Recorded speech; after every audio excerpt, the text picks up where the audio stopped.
37, nós vamos ler a partir do verso 2. Diz o seguinte, vou começar lendo aqui para nós ganharmos tempo. Esta é a história da família de Jacó. Quando José tinha 17 anos, pastoreava os rebanhos com os seus irmãos, ajudava os filhos de Bila e os filhos de Zipa, mulher de seu pai, e contava ao pai a má fama deles. Ora, Israel gostava mais de José do que, e quando a gente lê Israel, nós estamos falando de Jacó, amém? Ora, Israel gostava mais de José do que de qualquer outro filho, porque ele havia nascido em sua velhice. Por isso mandou fazer para ele uma túnica longa.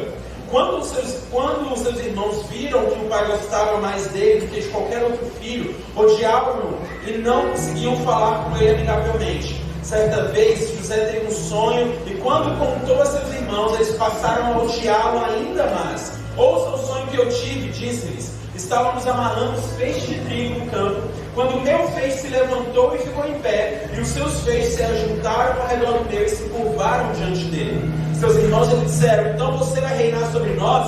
Quer dizer que você vai governar sobre nós? E o odiaram ainda mais por causa do sonho do que tinha dito. Depois teve outro sonho e contou aos seus irmãos. Eu tive outro sonho e desta vez o sol, a lua e 11 estrelas se curvaram diante de mim. Quando contou ao pai e aos irmãos, o pai repreendeu e lhe disse, que sonho foi esse que você teve? Será que eu, sua mãe e seus irmãos viremos a nos curvar até o chão diante de você? Assim os seus irmãos tiveram ciúmes dele, o pai, no entanto, refletia naquilo. Amém. Feche seus olhos comigo em nome de Jesus. Pai, essa é a tua palavra. Nós estamos aqui hoje para falarmos um pouquinho sobre aquilo que o Senhor tem ministrado no meu coração. E eu acredito que tem algo para entregar sobre a vida dos meus irmãos, ó Pai. Nós agradecemos por essa noite. Eu te agradeço, Jesus, pela oportunidade de estar nessa casa, onde a tua presença se faz tão forte, tão densa, Pai. E eu te agradeço, Jesus, por estar podendo viver isso com os meus irmãos. Nós te pedimos, Pai, permaneça entre nós, vem com o peso da tua glória, revele a tua palavra aos nossos corações, e que ao sairmos daqui, Espírito Santo, que ao final dessa reunião, os nossos corações estejam queimando de amor pelo Senhor como nunca antes. Assim nós pedimos em nome de Jesus. Amém? Amém. Estão com expectativas para a noite de hoje? Eu estou com muita expectativa. Família, eu sou jovem, mas eu sou professor. E como todo professor, nós precisamos da ajuda da turma. Então, para a gente fingir que está numa turma aqui, quando o professor fala, vocês entenderam? Aí a turma fala, sim, entendemos. Então, quando a gente fala um amém, a gente gosta de ouvir um amém. Amém? Amém. Meu Deus, vamos sair daqui voando hoje. Gente, José, nós acabamos de ler a história, basicamente ali de José e dos seus irmãos, e mais ou menos um resumo não, deu para resumir de forma bem clara o porquê que José, ele era tão odiado pelos seus outros irmãos. José, ele era um cara especial, não? E quando eu falo especial, por quê? Porque a Bíblia até declara aqui que ele veio na velhice de seu pai. Ou seja, o pai ele já era mais aquele coração amadurecido. Eu posso dizer agora, como eu falei agora, eu tenho um filho de 1 ano e 7 meses, o Azafinho que está ali dentro. E o meu pai, ele era meu pai. Quando o Azaf nasceu, ele se tornou o avô do Azaf. E o coração de pai muda completamente. Tem alguém aqui que já é avô ou avó? Só para saber? Muda completamente o coração, né? Fica mais quebrantado, mais mole. Meu pai mesmo, meu Deus do céu. Meu pai era uma manteiga derretida, agora ele é só um derretido. Nem manteiga mais é, virou água. De tão derretido que ficou pelo meu filho. E o coração, para todas as outras coisas, amoleceram. E aí eu acredito que é isso que aconteceu também com José. José, ele veio já na velhice de Jacó. Então, quando ele veio na velhice de Jacó, ele já pegou um pai mais quebrantado, mas está tudo bem. E aí José era muito amado por Jacó, a ponto de que os outros irmãos percebiam que o pai amava mais aquele filho do que qualquer um outro. E aí rolava ciúme, rolava inveja, rolava ódio. A Bíblia declara aqui que rolava até ódio. Isso é muito pesado. Diante disso, lendo tudo isso aqui, José ele teve sonhos, né? E ele sonhou com algo que para aqueles dias era completamente inconcebível. Ou seja, José teve 2 sonhos onde ele estava numa posição em que todos ao seu redor, e naquele momento ao seu redor a sua família, todos ao seu redor se prostravam diante dele, no sentido de que nós precisamos, você é o nosso chefe, você é o nosso líder, nós precisamos da sua liderança. Ou seja, ele colocava diante dele. Daí aqui fala que eles iam se prostrando ao chão. Né? Então não era aquele negócio só assim, era prostrar mesmo, era aqui, ó, vida até lá embaixo. Então era muito inconcebível, na toa que no segundo sonho o próprio pai repreendeu. O pai que mimava o filho, chegou nele e falou: e aí, mano, tá viajando, José? Ué, maluco, rapaz, você tá falando que eu e tua mãe não abaixar pra você, cara, abaixar a cabeça pra você? De tão inconcebível que era. Isso aí soava até como uma afronta, soou como uma afronta. E aí lá em Gênesis 42, do 1 ao 6, mostra a situação difícil que o povo se encontrava. Aí agora a gente dá um pulo. Nós estávamos lendo Gênesis 37, e aí do 37, 38 até o 42 vai contando a história que vocês já conhecem. Então a gente vai ganhar tempo. A história de José, que ele foi vendido pelos irmãos, aí os irmãos falaram que José tinha morrido, e aí ele foi vendido lá para o Egito, e lá no Egito ele foi para a casa de Potifar, e toda a história que vocês conhecem. Lá em Gênesis 42, dando um salto temporal, mostra a situação difícil que o povo se encontrava em relação à fome que estava sobre a terra. E aí lá no verso 6, especificamente, no 42, verso 6, diz o seguinte: José era o governador do Egito, e era ele quem vendia trigo a todo o povo da terra. Por isso, quando os irmãos de José chegaram, se curvaram diante dele, rosto em terra. Ou seja, o sonho se cumpriu. Só que aí, nós demos um salto gigante, nós demos um pulo enorme. Mas a gente não pode simplesmente resumir a história de José isso. Porque a gente pode ver que o que José sonhou ainda adolescente aconteceu anos depois, mas a gente não pode simplificar isso. E aí, cara, José se encontrou numa posição onde ele teve que largar o controle. Repete comigo: largar o controle. Essa noite, o tema da nossa palavra, do nosso bate-papo, da nossa palavra aqui hoje é largando o controle. Aleluia! Cara, ontem eu tava, como eu falei para vocês, eu estava de madrugada preparando essa palavra. Durante a semana, durante o dia, eu já estava pedindo algo para Deus. E aí, durante a madrugada, eu fui organizar, montar, escrever, pegar referências, estudar um pouquinho. E quem não pai entende que de madrugada é a única hora que a gente tem, e nem tem tanto assim, porque tem que curtir o bebê que acorda. Mas graças a Deus, a Aline é incrível, me ajuda demais com isso. E aí, enquanto nós estávamos, gente, só ignora se eu ficar falando muito da Aline, tá? Porque foi uma bênção que aconteceu na minha vida, cara. Essa mulher é linda, que era presente dela. Ainda tive um filho com ela, meu Deus do céu. Deus que me ama demais. O pessoal, uma vez, só lá no parênteses, uma vez eu estava pregando, e aí o pessoal chegou no final, falou: eita, irmão Samuel, a gente viu quando você fala da irmã Aline, se ela mesmo, eu falei: rapaz, olha aqui, é joelho no chão, não tem explicação, isso aqui é oração, aleluia. Então, só ignora, amém? Amém. Deus, quem não tem ainda, Deus vai mandar uma pessoa incrível que vai acelerar uma parte da sua vida, em nome de Jesus. Eita, muito amém aí, muito amém. Nós podemos citar outros exemplos, gente, de homens na Bíblia que tiveram que largar o controle de alguma situação para que algo acontecesse.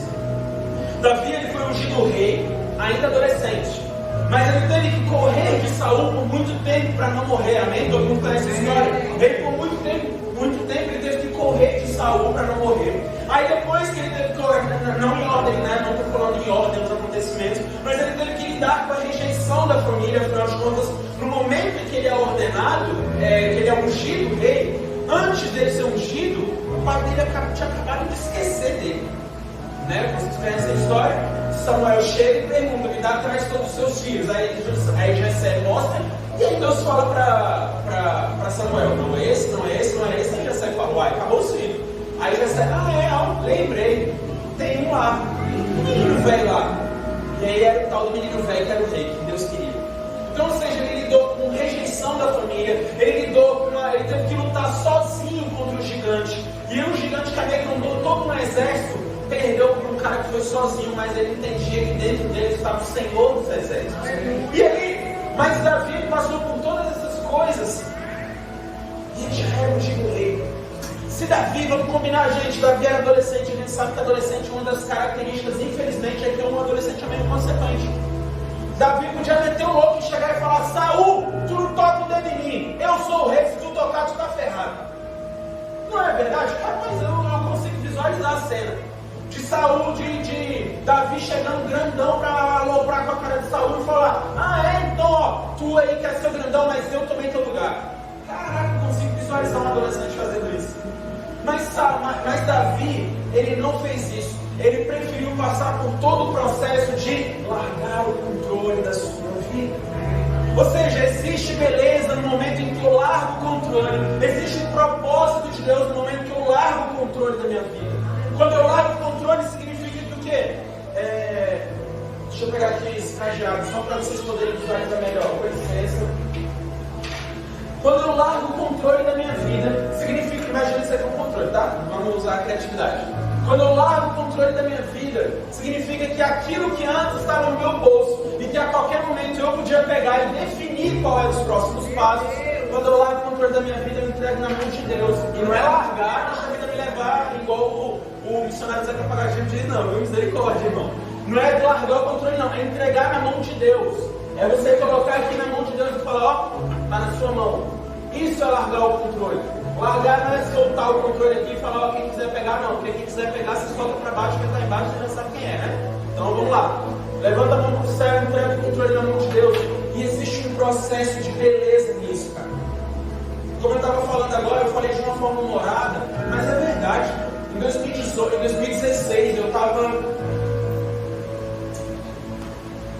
Nem lembro, eu estava com 17 anos. Estava com 17 anos. E foi quando eu conheci. Não, eu tinha 16 anos. Quando eu conheci a Aline, eu tinha 16 anos. E naquele momento, eu fui emocionadaço, bonitona, querendo ser legal comigo, adolescente emocionado. Fui, falei: meu Deus, apaixonei pela mulher da minha vida. Aí ela mandou um beijo na minha cara e falou: se liga. Era um pouco mais velha. E aí, na época, eu estava no segundo ano do ensino médio e ela no segundo ano da faculdade. Aí, coitado, né? Um beijinho pra você, fica com Deus, vai lá tirar o cheiro de leite. E aí, ou seja, mas aí, cara, assim, depois disso ela namorou com um cara, namorou assim, né? Quase namorou com um cara. Eu namorei 1 ano e meio. Nós tivemos as nossas vidas afastadas. E depois de um tempo, em 2018, nós nos reencontramos. 2 anos depois, nós nos reencontramos. 1 ano e meio depois, na verdade, que foi ali no meio de 2018. Nós nos reencontramos, viramos muito amigos. Já tínhamos passado por vários processos, onde eu falei para Deus claramente: meu namoro não foi muito bom, o relacionamento que ela teve também não foi muito bom. E a gente entregou na mão de Deus e falou: Deus, ó, seguinte, esse negócio de relacionamento, quando eu quis botar a mão, deu ruim. Faz o seguinte, está na sua mão aí. E aí, cara, a gente vai viver nossa vida. Eu literalmente larguei o controle. Larguei tanto o controle que eu tinha planejado em 2018 passar na faculdade e não sei o que, fazer um monte de coisa. No meio do ano eu estava viajando, fazendo missão no Haiti. Você tem dinheiro para isso? Não! Essa é o milagre da vida. Essa é a beleza, não tinha dinheiro. E a Aline, o que aconteceu? A Aline no final do ano foi para Israel, ela tinha dinheiro para isso? Também não. E ela estava lá porque Deus, nós largamos o controle. E Deus criou o caminho. Ou seja, por que eu estou te contando esse testemunho base bem rápido aqui da minha vida no relacionamento com minha esposa? Para mostrar para vocês que eu não estou falando de algo que eu nunca vi. Eu não estou falando algo aqui que eu imagino que é assim. Eu acho que é assim, gente. Eu estou falando de algo que eu vivi.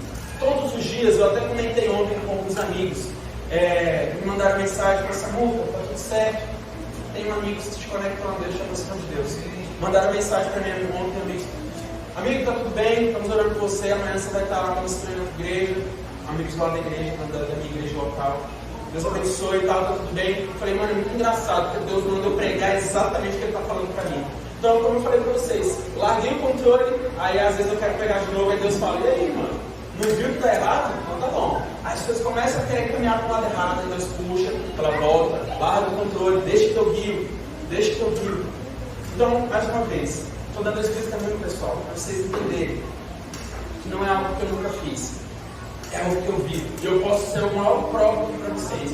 Largar o controle, entregar o controle na mão de Deus é a maior bênção que nós podemos fazer. Amém? Continuando, voltando aqui um pouquinho, saindo desse breve momento de testemunho. Voltando aqui para falar um pouco onde nós estávamos falando sobre Davi, ele teve que rejeitar tudo isso e passar por esse processo, onde ele teve que largar o controle e deixar Deus cuidar. Voltando para José, ele também teve que passar por um processo. José, ele enfrentou prisão, rejeição pela família, calúnia. Afinal de contas, vocês sabem que ele foi acusado de algo que ele não fez. A mulher de Potifar acusou ele de ter tentado abusar dela e ele não tinha feito isso. Ou seja, ele sofreu prisão, rejeição, calúnia, injustiça. Ele teve que passar por coisas que moldaram o caráter dele. Ou seja, a primeira coisa que... Aliás, a primeira não, porque nós já falamos algumas coisas. Mas uma das coisas mais importantes aqui, e é um ponto que eu quero que vocês gravem essa noite. Gente, não existem portas das nossas vidas que só encontraremos a chave para abrir essas portas através de um caminho com desafios dolorosos. Vou repetir, existem chaves na nossa vida que eu preciso passar pelo meio de um caminho. Imagina que aqui é um caminho, de fato é um caminho, mas imagina que aqui é um corredor. E só aqui existe uma chave, bem aqui, ó. E você está ali na parede. Você precisa passar por esse caminho, onde vai ser um caminho desafiador, onde vai ser um caminho doloroso, onde vai ser um caminho que vai te levar para lugares que você nunca imaginou, que vai te desafiar em áreas que você nunca foi desafiado, mas que para você ter acesso a essa chave, para você abrir uma porta e mudar de vida, você precisa passar por esse caminho. Ou seja, existem processos no momento em que eu largo o controle da minha vida, existem coisas que eu passo na minha vida, cara, que vão moldar o meu caráter. Existem coisas na minha vida que ao passar, ao caminhar, que no dia a dia vão moldar o meu caráter e me transformar o meu eu, transformar o meu espírito, transformar meu ciclo de amigos, vão transformar os meus sonhos, os meus planos. Ou seja, tudo vai ser transformado. Porque, cara, vamos combinar, eu estou vendo aqui, a grande maioria aqui é adulto, jovem adulto. Um ou outro ali mais novinho, mas a grande maioria é jovem adulto. Ou seja, todo mundo aqui já passou por muita coisa, cara. Já passou por muita coisa.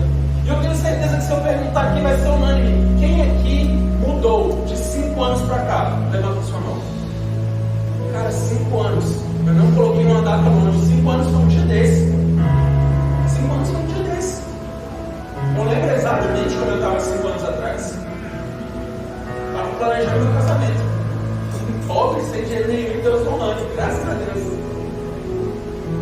Há 5 anos atrás, a gente estava planejando casar. E hoje estamos aqui com meu filho. Há 5 anos atrás, 5 anos atrás, não. Em 5 anos, muita coisa muda. Agora imagina uma vida. Agora imagina, cara, você passar por um caminho aonde você vai tomar uma doada, onde você vai ser desafiado, onde você vai ser levado a uma pressão tão grande. Eu gosto sempre de falar, quando eu estou falando sobre processos, é que o meu pai, inclusive, que me inspirou muito nisso. Ele sempre fala muito disso, quando ele prega. Meu pai, ele fala muito sobre o processo da espada. A espada, quando ela vai ser feita, no início, ela é um pedaço de ferro desse tamanho. Para que ela se torne uma espada afiada, ela passa por 3 estágios. Ele amolece no fogo. Aí imagina que a espada falha. A espada está muito quente, Aí a espada, aí então tira do fogo, do quentão, coloca numa base e vem com martelada para moldar a espada. E porrada, pá. Quando a espada fala, tá doendo. O que acontece quando a gente machuca, dói? A gente coloca o quê? Gelo, que a espada vai pro gelo. Quando a espada já está enrijecida e fala muito frio. Está frio? Então vamos voltar para o calor. Ou seja, o processo de uma espada para ser afiada é passar pela quentura, pela pontuada e pelo frio. Ou seja, em nenhum momento a espada é alisada. Ou seja, por que eu estou dizendo isso? O processo vai ser doloroso. Mas aquilo que era ferro se torna uma espada afiada. E assim você, que é uma pessoa desacreditada, uma pessoa que ninguém imaginava que chegaria onde chegou e ainda vai chegar, em nome de Jesus. Você que foi chamado de improvável. Aquela barra de ferro, um dia vai ser uma bela espada, que vai ser uma bela espada afiada, que vai ser usada nas mãos do grande guerreiro que é o nosso Senhor Jesus. Amém? Glória a Deus. Nós precisamos mudar a perspectiva que nós temos. Nós temos que sair desse ponto de tadinho. Ai, coitadinho do lado do Samuca. Nossa, existir. Nós precisamos sair desse estado de tadinho e sermos levados para um estado onde nós entendemos aquilo que a palavra diz que nós somos mais que vencedor. Então olha para o irmão da Bíblia do seu lado e fala assim: você é mais que vencedor. Aí agora olha para o outro lado e fala: deixa de ser tadinho, velho. José, ele tinha uma palavra. E cara, e aí quando eu falo uma palavra, é o sonho, tá bom? Estou me referindo ao sonho que ele teve, aos sonhos, aliás. José, ele tinha uma palavra e ele se apegou a isso. José, ele demonstrou a sua fidelidade a Deus através da sua fé, mostrada pelo seu comportamento nos momentos mais difíceis.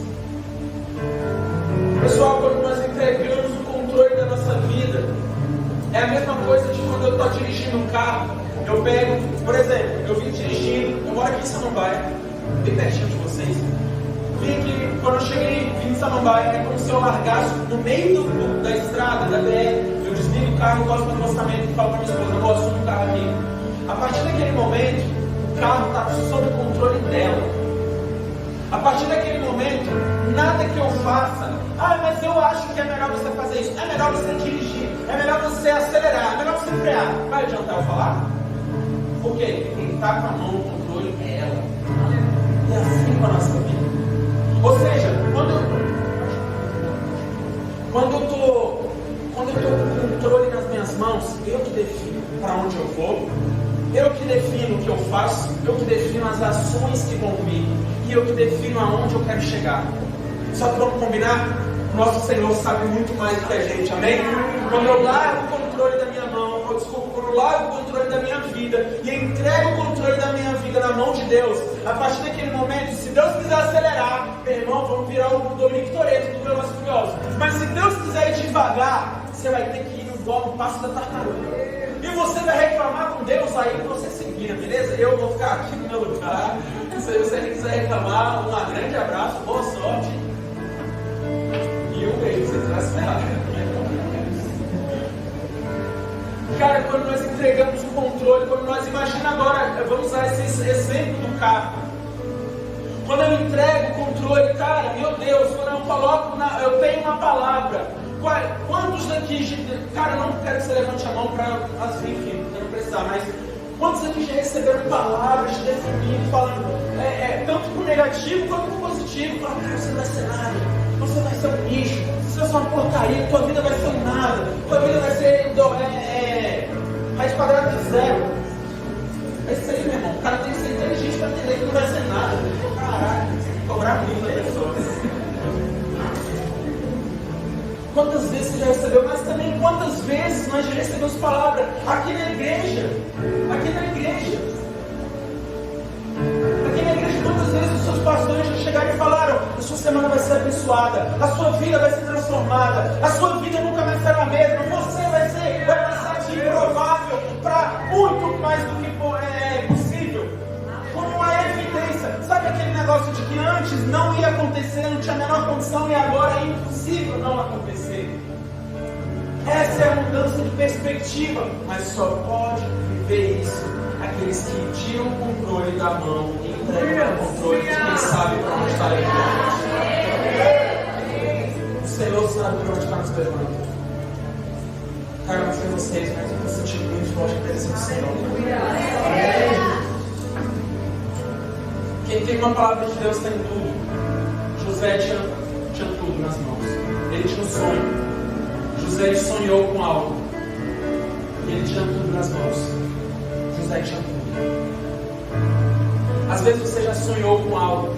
Às vezes você já recebeu uma palavra de alguém que você nem lembra às vezes. Olha como você desacreditou. Nem você acredita que você depois está querendo pedir. Deus, me dá uma palavra. Ai, Deus olha para tu e fala de novo. Senhor, eu só preciso de uma resposta. Ele fala: meu Deus. Aí Deus fala: toda hora, já te dei 1000 vezes essa resposta, cara. Mas você desacredita, nem tu acredita em tu mesmo, cara. Sabe por que você não acredita em você? O controle está na sua mão. E quando, cara, vou ser bem sincero, o controle na minha mão, nem eu acredito em mim, velho. Porque eu sei que eu sou um robô, velho. Mas quando eu entrego na mão do meu Senhor, eu me torno mais vencedor.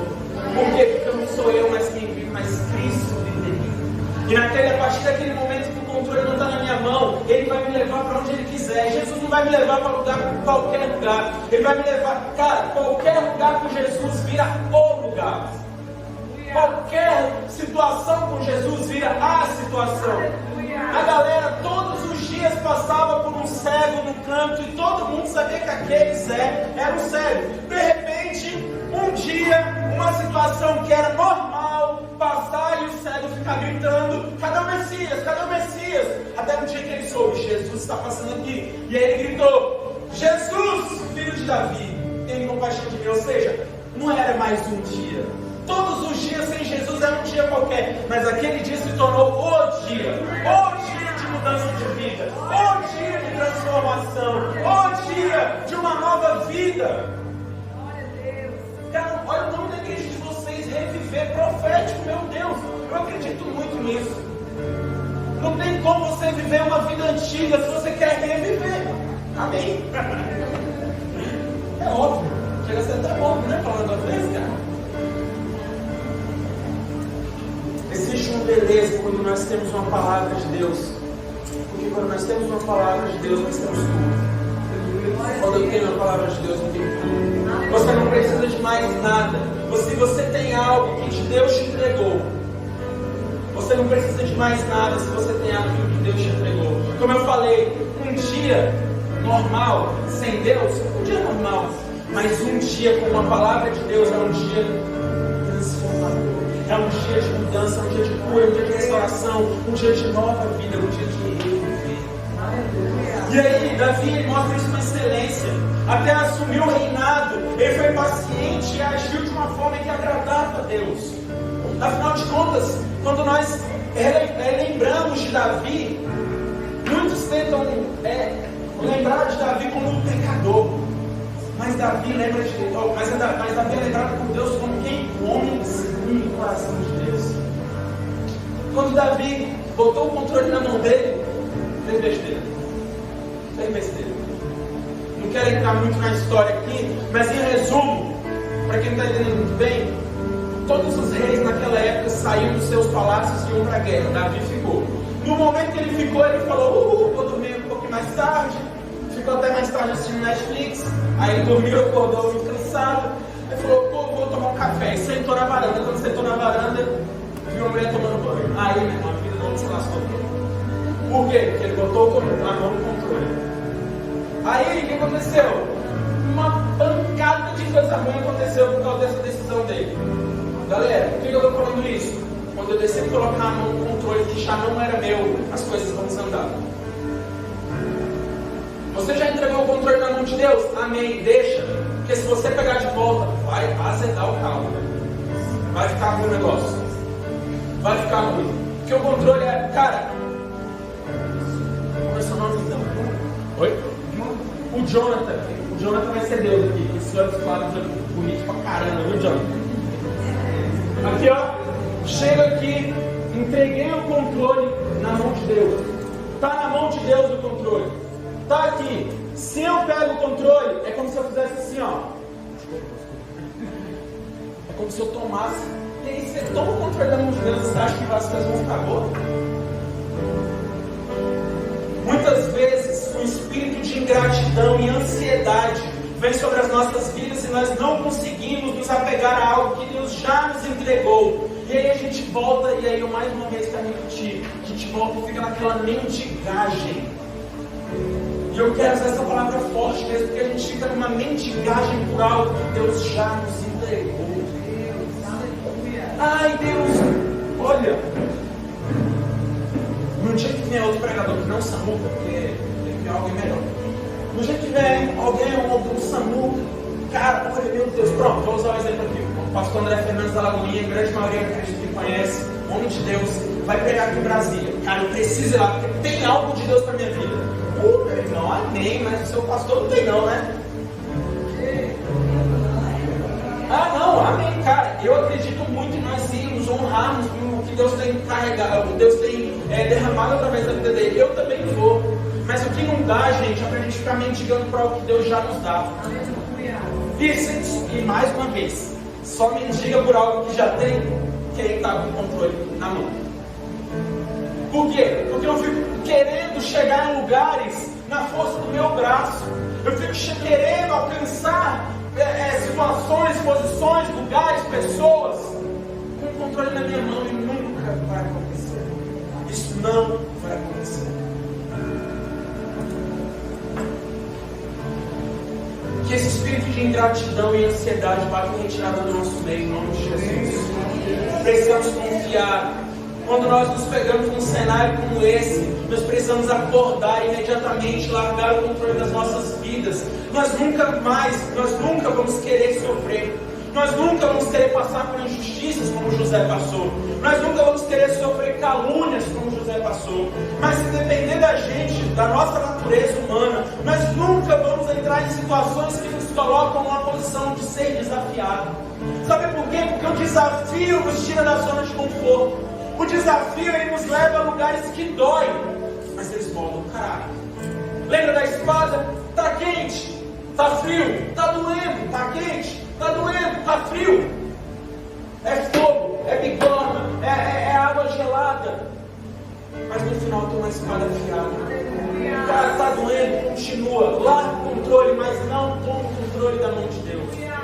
Não toma o controle da mão de Deus, em nome de Jesus.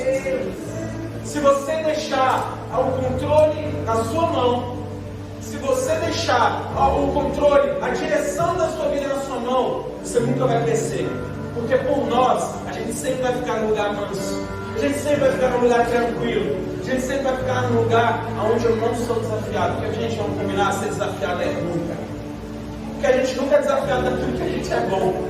Por exemplo, eu falei para vocês, eu sou professor de judô. Eu nunca vou ser desafiado.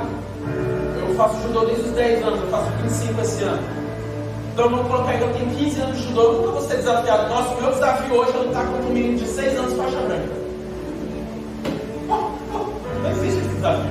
O meu desafio vai ser o quê? Lutar contra o campeão olímpico, que luta há 20, 30 anos. Aí, meu irmão, o cara que pesa 150 quilos. E aí? Esse é o desafio.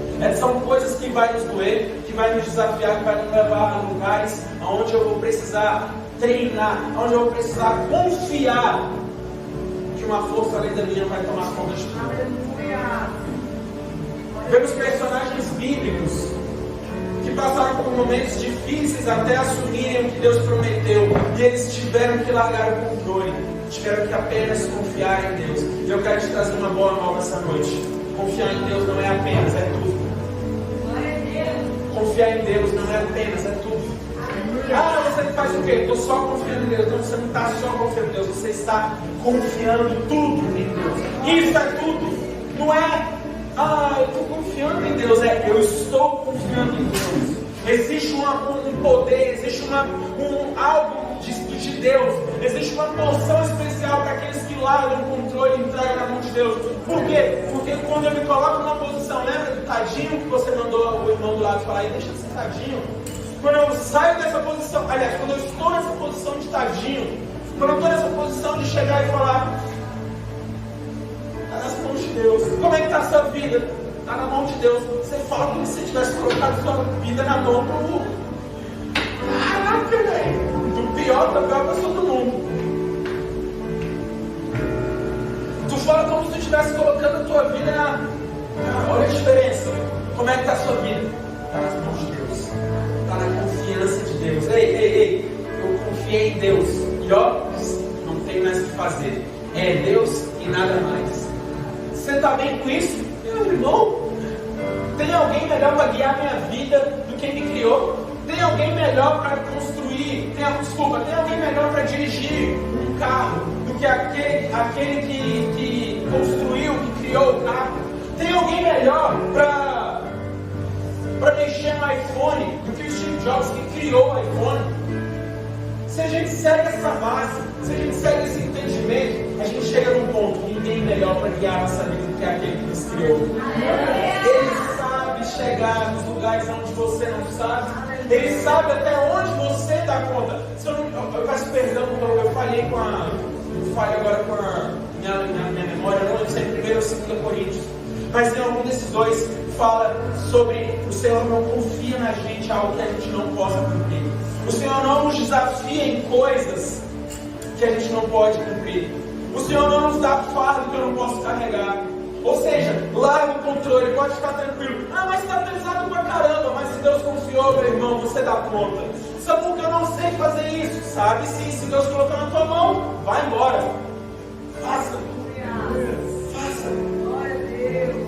Jó, ele sofreu e confiou na bondade de Deus. Ele poderia ter amaldiçoado Deus morrido, como a sua esposa mandou. A sua esposa fala: amaldiçoa esse teu Deus e morre. Ele podia ter feito isso, mas ele largou o controle da sua vida e confiou que Deus estava cuidando de tudo. Resultado: tudo que ele tinha, ele perdeu, mas depois ele foi multiplicado, e tudo que ele tinha passou a ter mais ainda. O que eu quero dizer? Eu não quero dar só aquela palavra de ânimo para você ficar com os olhão esbugalhado, interesseiro em Jesus, não, mano. Porque antes de querer as mãos de Deus, nós precisamos querer os pés do Senhor. E o que significa isso? Que antes de querer o que Ele pode entregar, eu preciso querer o que Ele pode ser para a gente. Porque Ele não só pode o que Ele quer, Ele já é. Então eu não quero que você fique olhando e fale: meu Deus, então Deus está tirando tudo de mim, então vai vir um dobro. Ô, interesseiro, tira o olho, velho. O que eu quero dizer aqui agora para você é para você confiar em Deus, que aquilo que está doendo. Ah, meu irmão, quantos aqui conhecem o bispo JB Carvalho? Amém? É o bispo lá da minha igreja, e ele costuma dizer algo que é incrível. Desde o dia que eu entrei lá na igreja, eu não vou nem falar que é um mantra, para acreditar nisso, mas é uma frase, é uma palavra que vem me acompanhando em várias fases, desde o dia que eu cheguei lá até hoje. E ele diz: vai amanhecer. Você pode repetir isso? Vai amanhecer. Está pesado? Vai amanhecer. Está difícil? Vai amanhecer. Está escuro? Vai amanhecer. E quando o amanhecer, vem o sol. E o sol faz a fotossíntese, que faz a árvore ficar boa, que traz oxigênio, que traz sombra, que traz frutos. Vai amanhecer. Pedro, ele, quando é desafiado por Jesus a jogar a rede novamente no mar, mesmo ele tendo acabado de voltar de uma péssima pesca, mesmo Pedro conhecendo, e aí essa parte para mim é incrível, Pedro, ele conhecia o mar e as técnicas de pesca. Gente, Pedro vivia disso. Pedro, ele conhecia exatamente o que ele estava fazendo, ele sabia, mas o controle estava aqui, ó, porque ele estava fazendo o que ele sabia, ele estava na zona de conforto dele. Mas aí chegou um Nazareno e falou: volta lá e joga a rede de novo. Pedro, no seu orgulho, poderia ter dito: ô carpinteiro, dá licença, tu entende de madeira, entende de pesca. Cada um no seu cada qual, né? Beleza? Faz o teu que eu faço o meu. Mas Pedro não fez isso. Pedro reconheceu que aquele que estava falando não era simples carpinteiro, mas era o Messias. E ele voltou e ele deixou de ter uma péssima pesca para a maior pesca da sua vida. É isso que acontece quando eu lavo o controle. Aquilo que um dia você fez e foi horrível, foi uma negação. Aquilo que você fez naquele dia que você não consegue nem lembrar, que te dá vergonha, te dá dor, te dá constrangimento, você vai voltar para aquele mesmo lugar, só que agora com Deus estando no controle, com o controle da sua vida estando na mão de Deus, e tudo vai ser diferente. As coisas velhas já se passaram, tudo se fez novo. Amém? Nós somos jovens, e é quase que um sinônimo nós sermos sonhadores, planejadores do nosso futuro, e isso é incrível. Quem aqui tem sonhos? Quem aqui tem sonhos que querem ser realizados? Amém? Pelo visto não é muita gente, só algumas pessoas levantaram a mão. Amém, meu irmão.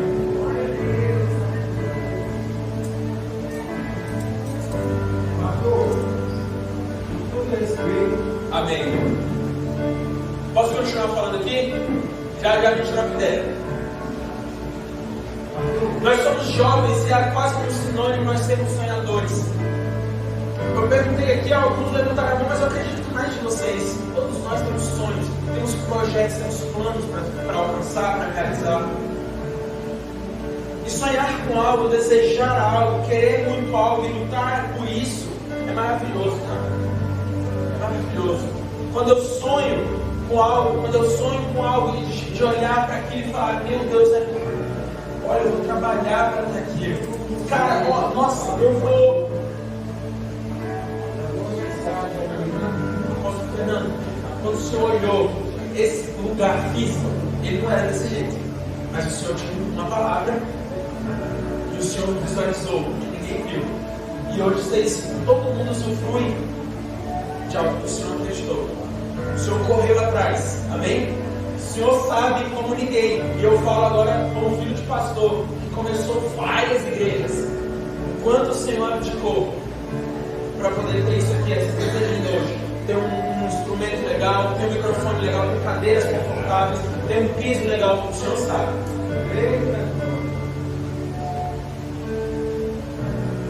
Quem passa, gente, não esquece. Quem passa, não esquece. E não tem problema em você correr atrás dos seus sonhos. Mas eu quero dizer que hoje, eu entrei nesse mérito, e eu prometo que eu já estou terminando, eu não quero me alongar muito. Que o nosso maior sonho pode ser incrível, mas ele se torna horrível quando esse sonho não é o sonho de Deus. Esse sonho pode ser o maior sonho da sua vida, mas se não for o sonho de Deus, ele passa a ser um grande pedra de tropeço na sua vida. O apóstolo tinha uma palavra, e por isso que ele é para essa igreja. Ele recebeu uma palavra, e como eu falei, quem tem uma palavra tem tudo. Ele não precisou de mais nada senão a palavra de Deus, porque quem é fiel para cumprir é fiel. Quem é fiel para prometer é fiel para cumprir. E esse é o nosso Deus. Ou seja, tudo que você sonhou, tudo que você planejou, eu quero te desafiar essa noite. Quando eu falo te desafiar, é no sentido de desafiar mesmo, porque eu quero que você saia da zona de conforto. Assim como eu fui tirado da zona de conforto ao fazer essa palavra, assim como eu fui tirado da minha zona de conforto, porque como eu falei para vocês, eu fui dormir quase 5 horas da manhã, eu estava morrendo de sono, cara. Mas o Senhor me levou para um lugar onde eu não podia dormir, eu não vou descansar enquanto os meus olhos não contemplarem a tua beleza. Senhor, o Senhor tem algo para falar, o Senhor tem algo para passar, então eu não posso dormir, eu não posso me dar esse luxo de dormir, enquanto o Senhor tem algo para me passar e eu poder passar para meus irmãos. Ah não, se o Senhor é Deus mesmo, eu vou dormir, amanhã você me dá. Nossa, mas eu estou cheio de vontade com Deus, hein? Pode se colocar nessa posição onde o meu sonho é maior que o sonho de Deus, onde a minha vontade é maior que a vontade de Deus, onde o meu plano é maior que o plano de Deus. Gente, quem tem Deus não tem plano B, tem plano Deus. Amém? Ah, é o meu plano A, eu tenho um plano A, um plano B, um plano C. Eu tenho um plano Deus. É isso ou nada. Se Deus não fizer, meu irmão, não era para rolar. Porque se Deus não fizer, é porque de fato não era para acontecer. Isso não era para acontecer, não quero que aconteça. Que se exploda, que vá para o inferno, bem longe de mim, porque se não é de Deus, não quero para a minha vida. Precisamos ser desse jeito com as coisas que não vêm de Deus. Eu preciso botar o pé na porta, eu preciso meter a mão na mesa e falar, na minha casa, quem manda é o Senhor. Na minha casa não é minha vontade que entra, na minha casa não é o meu desejo que entra, na minha vida não é o meu sonho que entra.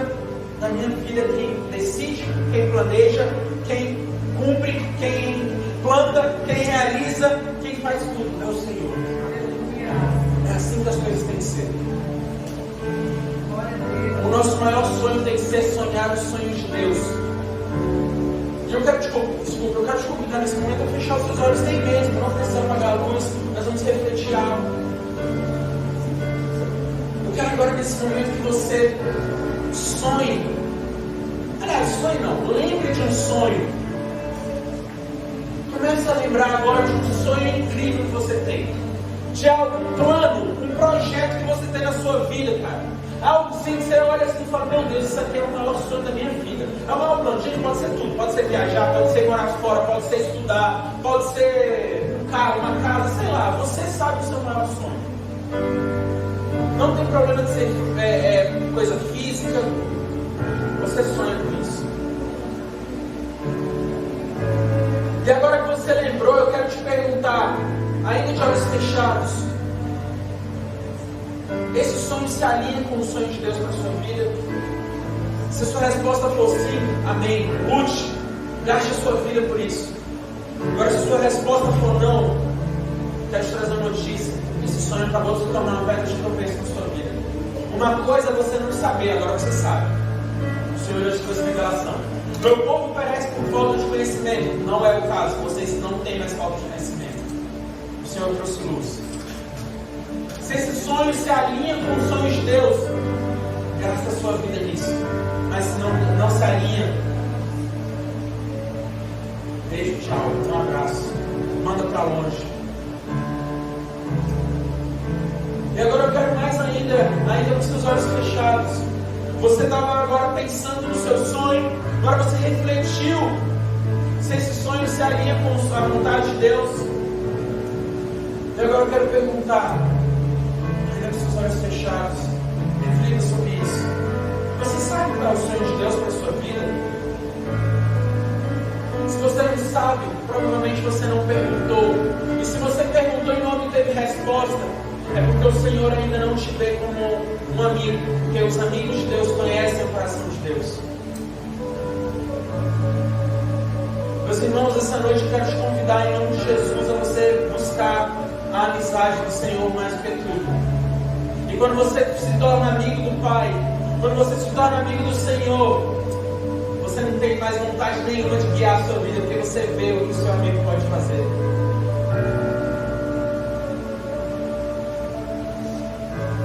Pode abrir os seus olhos. Esse último ministério de louvor que cantou aqui agora dos irmãos, cantou uma música que fala justamente da passagem da mulher samaritana chegando ao poço. Jesus teve um encontro com ela ali naquele momento. E naquele momento existe uma conversa aonde ela pede por água e o Senhor fala: se você soubesse com quem você está falando, você nunca mais vai sentir sede, você nunca mais vai pedir água na sua vida. Você vê que Jesus ele não bota a mão na cabeça dela e começa: eu repreendo todo espírito de adultério, porque na passagem fala que ela estava com o quinto cara e nem era casado. Eu repreendo todo espírito de adultério, eu repreendo, sai daqui. Jesus não fez isso, mano. Jesus trocou ideia com ela e amou ela. E a partir daquele momento, olha, essa é a linha que vazava. Tá mais tranquilo? Amém. Quer brincar? Quer brincar? Né?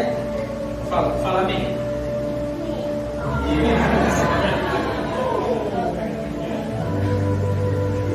Jesus ele não quer ficar com o papai. Mas deixa eu falar. Posso falar? Jesus, em momento algum, ele colocou a mão na cabeça da mulher e falou: eu repreendo todo espírito de coisa ruim. Jesus ele simplesmente ficou do lado dela. Tá difícil prestar atenção, né, velho? Todo mundo fica assim.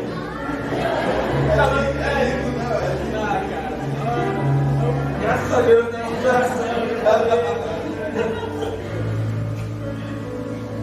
Em momento algum, Jesus fez isso. Ele conversou e ele deu uma palavra. E a mulher samaritana carregava a mão. Como eu falei, a mulher samaritana entendeu. Em um momento, em uma conversa, em apenas algumas palavras trocadas, quem tem uma palavra tem tudo. E ela largou o controle da vida dela.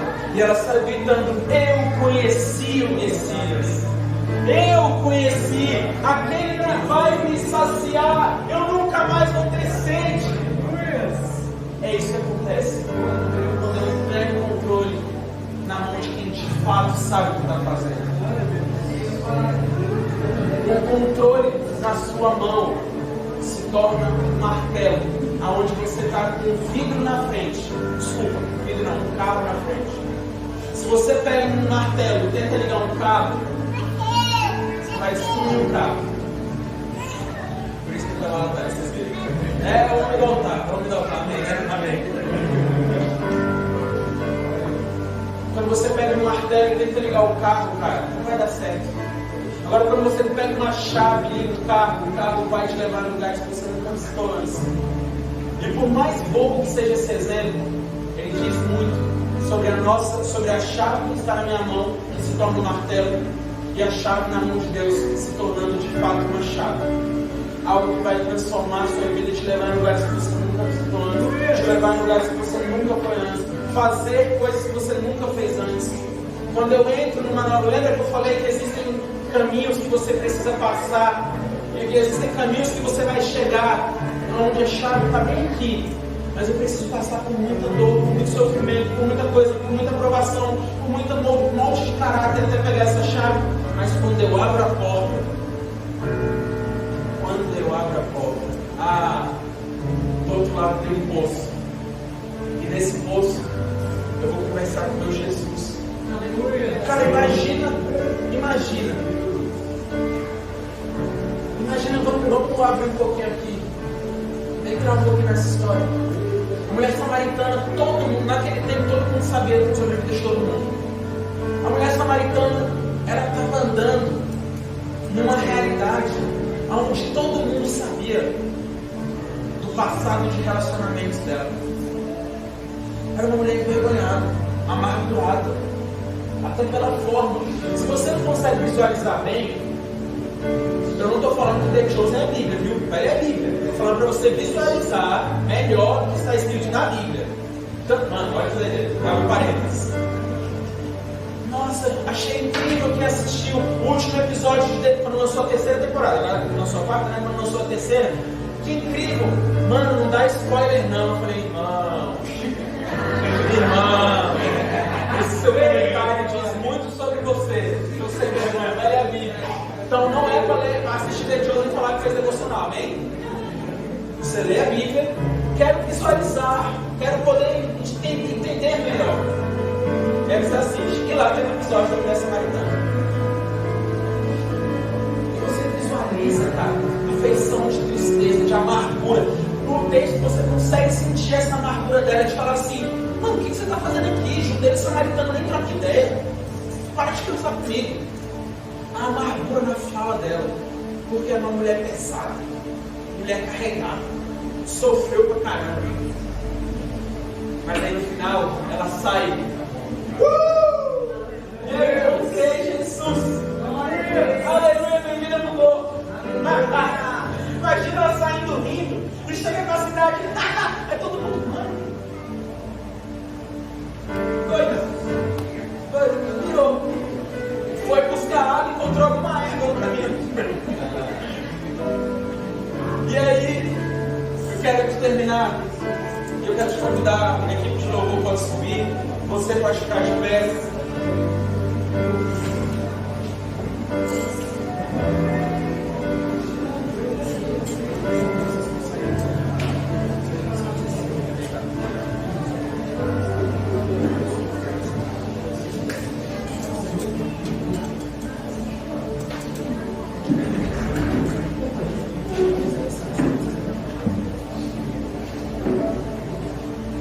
Jesus hoje, Ele nos convida a largar o controle por Ele, entregar o controle na mão dEle.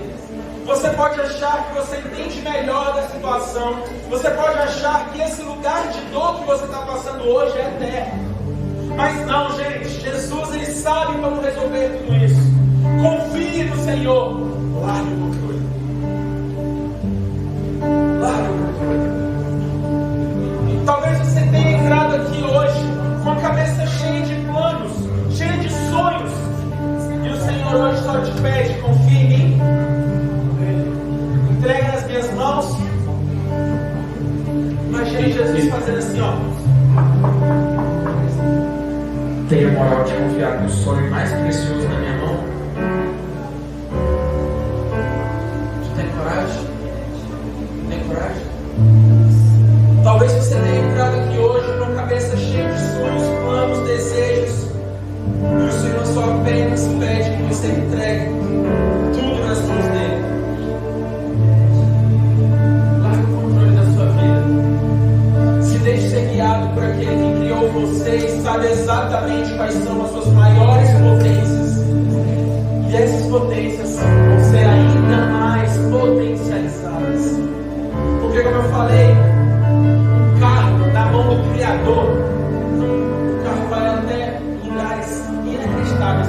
Você fala, meu Deus, eu nem sabia que eu podia fazer isso. Imagina, cara, você vai ser desafiado em coisas que você acha que nem podia fazer. E quando você fizer, irmãos, falar, meu Deus, como você é bom. E você vai falar, caraca, eu nem sabia que eu podia fazer. Quanto menos eu era bom nisso.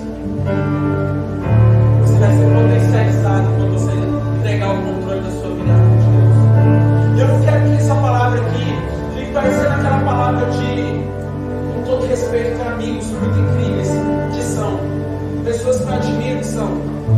Mas eu não quero que seja um coach querendo pregar. Vai dar certo, tá tudo certo. Mas eu te falo uma palavra para você abraçar e falar, cara, Deus está comigo. Deus está comigo. Deus está comigo. Se deixe ser guiado. E eu quero te convidar nesse momento a fechar os seus olhos. Se deixe ser guiado por quem sabe quais são as suas fraquezas. E aquilo que é uma fraqueza vai se passar a se tornar uma fortaleza. Aquilo que você hoje como enxerga como uma fraqueza, o Senhor enxerga como uma fortaleza nas mãos dele. Aquilo que você enxerga hoje como algo difícil, o Senhor enxerga hoje nas suas mãos. Ah, se estivesse nas minhas mãos. Nas minhas mãos, que é muito difícil, vai se tornar a maior fortaleza, a maior potência na mão